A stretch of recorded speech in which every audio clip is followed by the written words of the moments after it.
clarify, you're running as an independent or part of a party? I'm now under the banner of the Alyansya ng Bagong Pilipino, under the banner of the President. So sir, if just for clarification, kasi walang na-file na coalition documents sa COMELEC. So bali, paano po yun? You filed your COC with a CONA coming from what party, sir? Partido Federal. Partido Federal. Correct. Okay.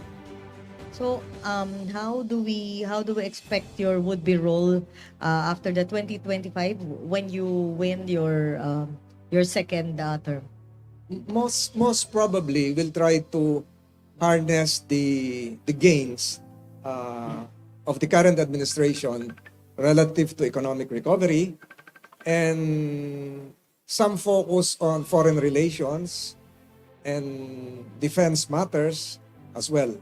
So it's more of continuing what I've been doing right now, as well as helping the current administration achieve its aims, especially in uplifting the lives of the soon to emerge 14% new middle class, in addition to the existing middle class that we have now.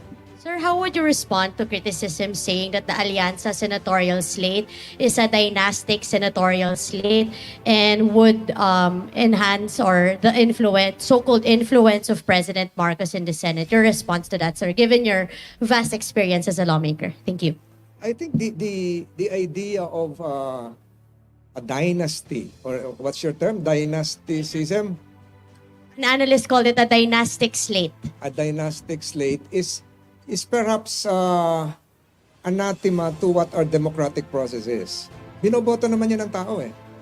Whether it came from a political family or came from a political aggregation centered on a family, again, the Filipino people would decide. So that's the essence of democracy after all. So I don't see anything bad about said notion. Sir, sa Constitution po kasi merong supposedly dapat may political dynasty law. So are you saying, sir, na it's not against the law if merong mga political dynasties that dominate certain positions? I think that said constitutional provision, while really enshrined in the 1987 Constitution, has not yet been implemented because there is no implementing enabling law, so to speak. But I think the essence really is the right of the people to choose who should lead them. So I don't see anything wrong with that. Sir, does that mean, sir, na you're not in favor of, there has been a recent push in recent years for a political dynasty law to be enacted? So that mean you're not going to support if there is any? Let's see. There are several motherhood statements emanating from the Constitution which should have been clarified, would need an enabling legislation. But again, I support the proposition that the people decides. The people decides. After all, sila naman yung bumuboto, di ba? Sir, pre-election surveys put you and other Alianza senatorial candidates on the Magic 12, sir. How can we ensure that the independence of the Senate if a majority of the members who will win are going to be endorsed by the President?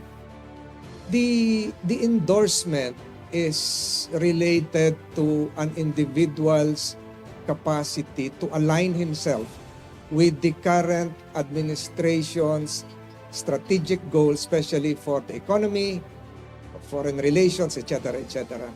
The judgment of a senator, I have seen this, is independent of his political leanings. You've seen that.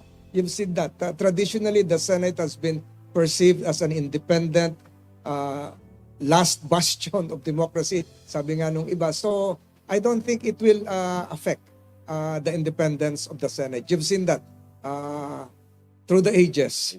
Sir, in the previous midterm elections, you sought the support of the previous administration. This time, will you be seeking support again from the former president? I have always, if you if you have listened to my previous statements as well as my letter that I showed before, I still hold President Duterte in the highest esteem. There's no bad blood, so to speak. I still respect him. What I did was not just a mere political decision.